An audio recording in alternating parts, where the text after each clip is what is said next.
Bonjour à tous, dans cette vidéo on va apprendre comment lire un diagramme circulaire.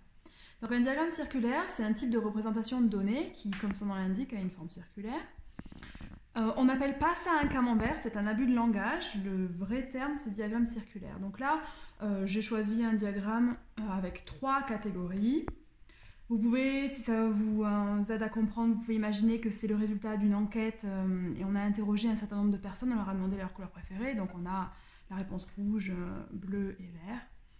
Et en fait, la particularité du diagramme circulaire, c'est que chaque catégorie est représentée par un secteur angulaire dont l'angle va être proportionnel à l'effectif de la catégorie.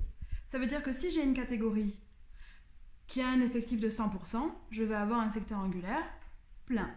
Si j'ai une catégorie qui a un effectif de 1%, ben j'aurai un secteur angulaire qui fait 1/100e du disque. Donc là, l'intérêt, ce qu'on va faire, c'est qu'on va calculer le pourcentage associé à chaque catégorie. Donc on va commencer par la rouge. Pour ça, puisqu'on a l'angle qui est proportionnel à l'effectif, on va mesurer l'angle. Donc je mesure cet angle et il se trouve que c'est un angle droit de 90 degrés. Qui dit angle droit dit un quart de cercle de disque. Et donc, ça signifie que j'ai un quart des effectifs qui sont représentés dans la catégorie rouge. Un quart, c'est 25%.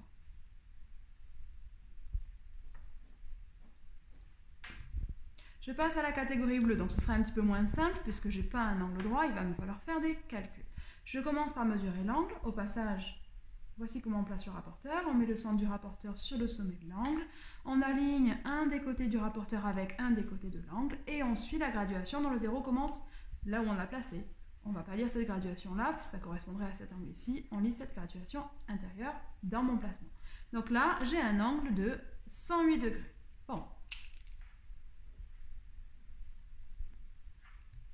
Maintenant, je m'intéresse et j'aimerais comprendre, j'aimerais calculer quel est le pourcentage qui est du coup associé à cet angle de 108 degrés.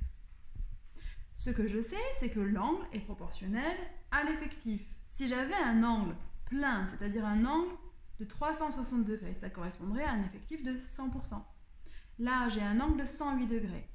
Je vais appliquer la proportionnalité. Mes deux grandeurs sont l'effectif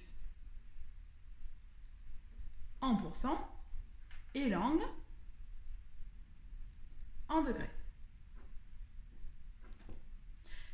Moi, j'aimerais savoir quel est l'effectif qui correspond à un angle de 108 degrés. Et je sais que si j'avais un angle plein de 360 degrés, ça correspondrait à un effectif de 100%. Je fais un produit en croix.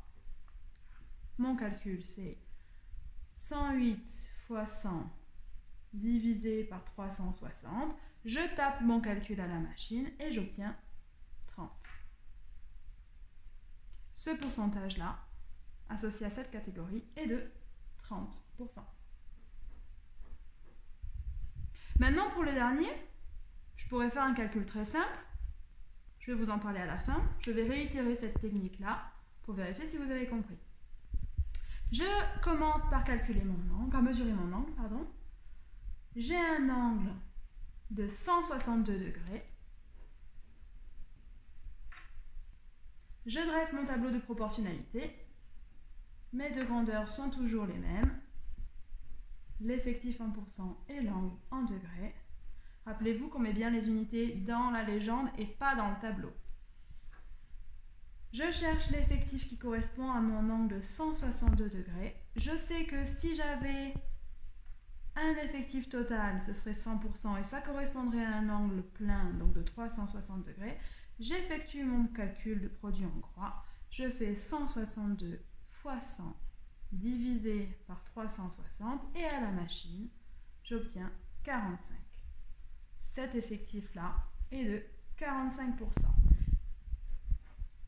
Et là, on va pouvoir vérifier avec un calcul très simple qu'on a bien calculé, qu'on a bien réussi. C'est que 45 plus 25 plus 30 font bien 100%.